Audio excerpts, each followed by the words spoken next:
Salam, selamat malam. Malam ini kita berbincang bersama karena kita sudah tidak lama ketemu. Jadi hari ini, malam ini mungkin kita berbincang-bincang tentang situasi yang ada saat ini. COVID-19 Corona yang menjadi persoalan yang kita akan bicarakan, khususnya di GDS. Nah, Bapak Ibu yang dikasihi Tuhan, sebagai militer saya melihat bahwa puncak kekhawatiran di dalam peperangan rohani saat ini adalah puncak yang paling rendah. Ketika orang-orang sudah tidak bisa berbuat apa-apa, orang-orang sudah tidak memakai imannya, orang-orang sudah tidak memakai, sudah segala akal yang dipakai. Sehingga timbullah pertentangan antara para komandan.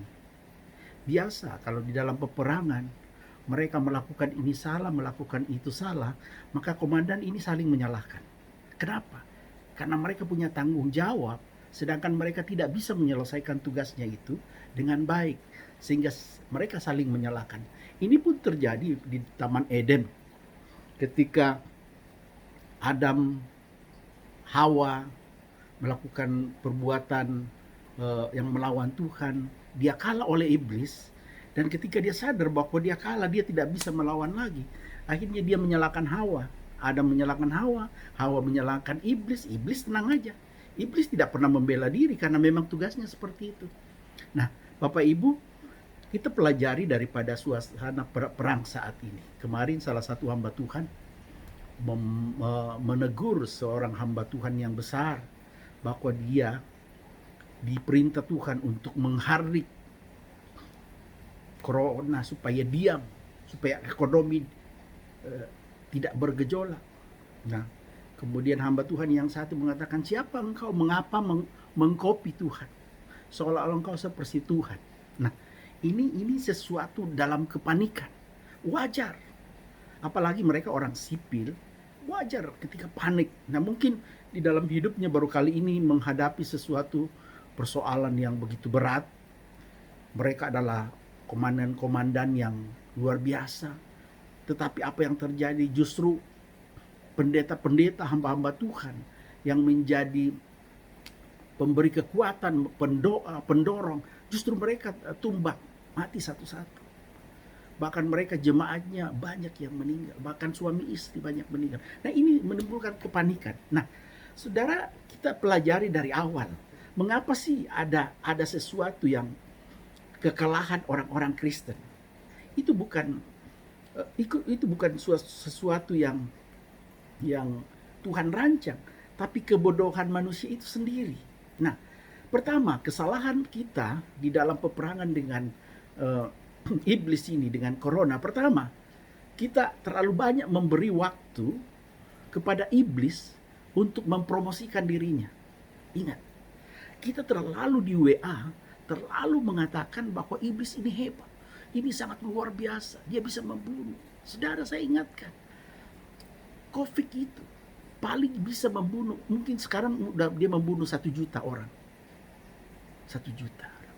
Tapi saya ingatkan, penyakit jantung dalam 1 tahun dia membunuh 27 juta orang. Penelitian tahun 2015 dan 2017. Gak masalah tuh. Dia bukan penyakit menular. Corona penyakit menular, ditakuti tapi membunuh sedikit orang. Tingkat kematian orang cuma 3-4%. Itu kita takutkan sekali.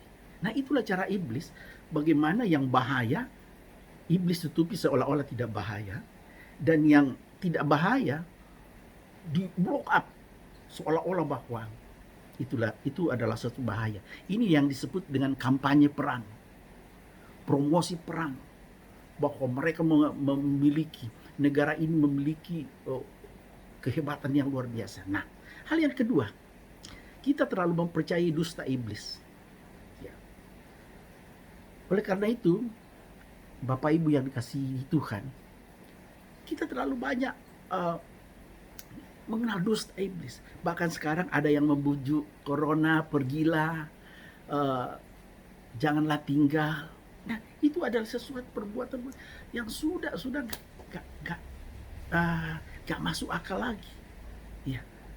Kemudian yang ketiga, kita meragukan firman Tuhan.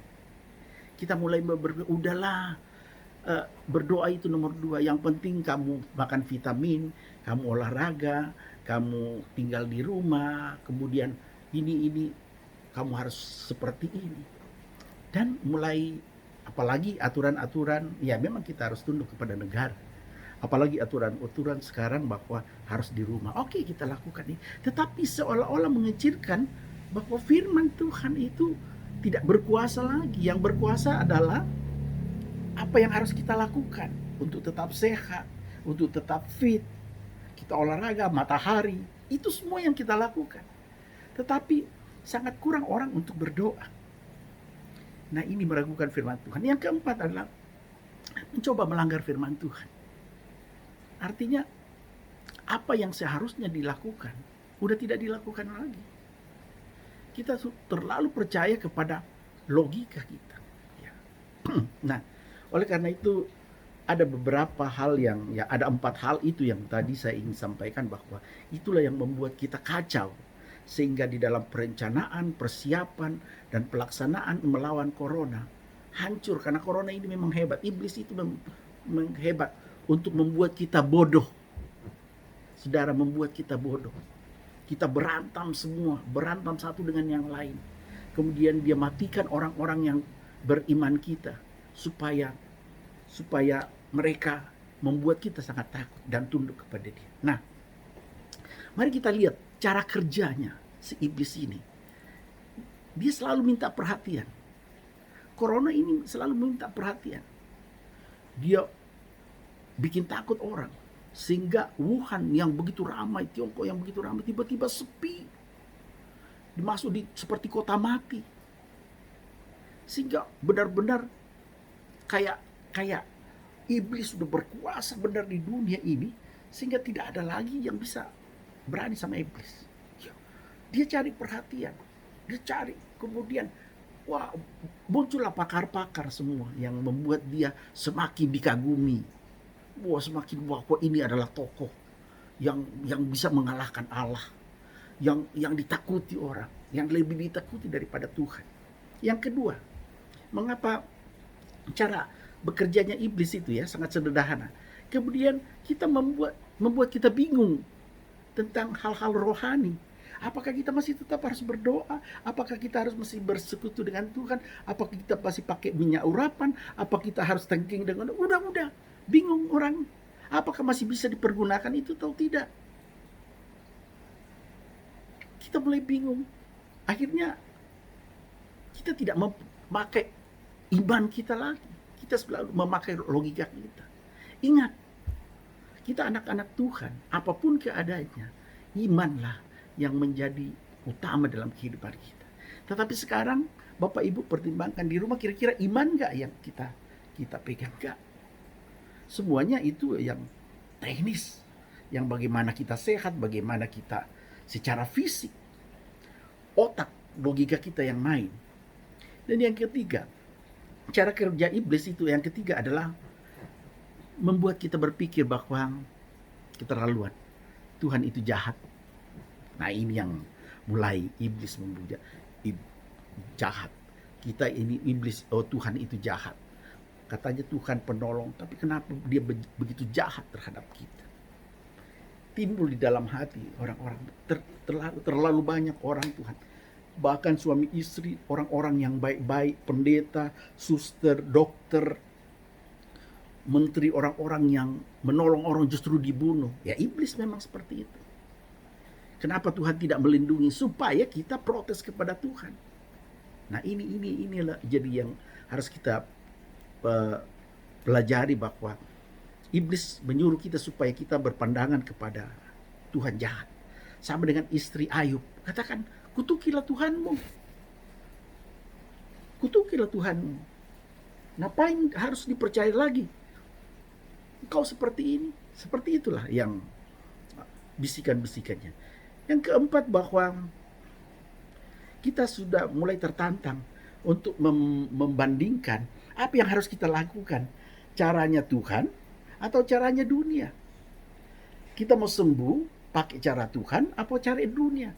Kita berdoa, kita saat teduh, kita benar-benar beriman, atau kita udah nggak usah berdoa, kita lari, kita makan, kita ya. Ini. Jadi iblis membandingkan, lu pakai ini atau lu pakai ini, ya. Padahal seharusnya kita punya keseimbangan. Di samping spiritual juga kita jasmani juga kita harus perbaiki. Jadi kita sudah nggak bisa berpikir yang benar. Nah, kemudian yang kelima, kita sudah membuat bahwa semua yang apa kita lakukan itu dari otak. Tidak ada lagi dari hati. Tidak ada lagi penyembahan, menangis, tapi orang sudah mulai memakai otak. Apa yang harus kita lakukan? Pokoknya keluar pakai masker, pokoknya keluar buka sanitizer, semuanya disemprot, semuanya itu aja yang di dalam otak kita. Kita sudah ketakutan, jadi kita udah melakukan itu. Soal iman nanti aja lah, setelah corona pergi baru kita beriman lagi. Nah ini. Kemudian hal yang paling parah, kita mulai mengajak orang. Dari WA banyak sekali yang ajakan yang apa yang harus kita lakukan. Sebagai ahli psikologi, kali ini kita harus melakukan ini 1, 2, 3, 4, 5. Satu pun di dalamnya, satu pun tidak ada yang disebut dengan doa. Semuanya hati yang tenang, olahraga, kemudian minum ini, vitamin C, kemudian ini, kemudian ini. Tidak ada satupun yang menyangkut tentang bagaimana kita pertolongan kepada Tuhan. Lihat WA sekarang sudah mulai menyepelekan Tuhan. Nah itu kerja iblis. Saya menyadarkan kepada Bapak Ibu semua bahwa ini adalah cara iblis untuk mulai mencuri. Nah, ciri orang yang sudah terpengaruh. Nah ini ciri orang yang sudah terpengaruh, termasuk bos kita yang mulai bertengkar-bentrang. Pertama, mereka membangun komunitas, membangun pihak ini dengan pihak ini. Pendeta yang besar ini, pendeta yang besar ini, kemudian berargumentasi, mereka berantem. Iblis menonton, iblis melihat, wah ramai, mereka mulai itulah tujuannya iblis. Tujuannya iblis. Apa peranan Tuhan? Peranan Tuhan diam. Dia melihat anak-anaknya, dia sedih melihat anak-anaknya seperti itu. Bayangkan pendeta sebesar itu pun mengejek, mana mujizatnya, mana penyembuhannya. Seperti itu. Udah saling menyalahkan. Kemudian yang kedua, menjauh dari hal-hal rohani. Tidak ada lagi disuruh berdoa bersama, nggak mau lagi. Pokoknya sudah tidak ada lagi. Yang ketiga, selalu punya alasan-alasan yang masuk akal. Kalau disuruh, mari berdoa, masuk akal enggak? Kamu berdoa tapi kamu enggak. Tapi kalau misalnya, air kelapa itu seperti antitoksin, kemudian kalau ini harus garam, itu masuk akal mereka. Tapi kalau disuruh berdoa, baca firman, kekuatan, kemudian saling mendoakan, kemudian menjadi berkat bagi orang, kemudian menjadi, enggak ada lagi itu. Padahal saya kemarin saya mengkhotbahkan di satu tempat bahwa ketika ada masalah, bersandarlah kepada Tuhan dan tetap berbuat baik, tetap menjadi saluran berkat. Inilah kita seolah-olah normal melakukan segala sesuatu. Kita diserang tapi kita masih tetap memberi. Itu yang Tuhan cari. Bukan hanya ketakutan, diam, kemudian tidak bisa berbuat apa-apa. Hanya otak kita saja yang dipenuhi. Itu tidak. Saudara yang dikasihi Tuhan, mari kita saling mengingatkan. Dan yang paling terakhir, yang terjadi saat ini, yang krisis dari peperangan kita ini udah mau kalah, yaitu saling menyalahkan. Yang lain itu karena salah. Itu kenapa kalian kumpul? Makanya pendeta yang tidak tahu, pendeta yang tidak tunduk kepada disiplin, kepada pemerintah, pendeta yang iman, mana imanmu sekarang? Rasain, mati. Ada gereja 200 orang mati. Kena COVID. Pendeta suami istrinya mati. Disumpahin seperti itu. Ini mulai saling menyalahkan. Saudara-saudara, begini putus kesimpulannya. Saatnya kita sekarang ini Bagaimana dalam teori-teori peperangan? Ketika kita sudah mulai, maka lebih baik kita putuskan dulu segala aktivitas kita. Kita mundur berdiam diri. Itu disebut dengan konsolidasi. Berdoa, bertekuk, kemudian mengambil saling mendukung. Kemudian kita pergunakan alat-alat senjata kita, yaitu doa. Kita kumpulkan tenaga. Kita berdoa kepada Tuhan. Ingat, ketika Tuhan datang yang kedua kalinya, ketika Israel dihajar oleh seluruh negara dan dia bertobat kepada Tuhan karena dia begitu sombong, tetapi ketika semua negara menghancurkan dia, dia mengangkat tangannya kepada Tuhan dan minta ampun, dan Tuhan Yesus turun bersama-sama kita, orang-orang yang benar, dan menghajar lawan-lawan dari Israel. Dan apa yang terjadi? Kita tidak berperang, kita hanya melihat dia. Tuhan mengalahkan orang-orang itu. Dan ingat Bapak Ibu yang sekali, ketika kita datang berlutut, kita tidak perlu berbuat apa. Tuhan datang, corona hilang. Corona hancur, ekonomi baik. Sepanjang kita bertekuk lutut di hadapan Tuhan. Konsolidasi. Mohon Tuhan, kami tidak bisa berperang. Kami tidak menggunakan akal lagi. Kami tidak mampu lagi. Tuhan, tolong kami. Tolong kami. Itulah yang terakhir. Di dalam kekuatan yang harus kita lakukan, satu-satunya adalah Tuhan tidak akan pernah membiarkan kita.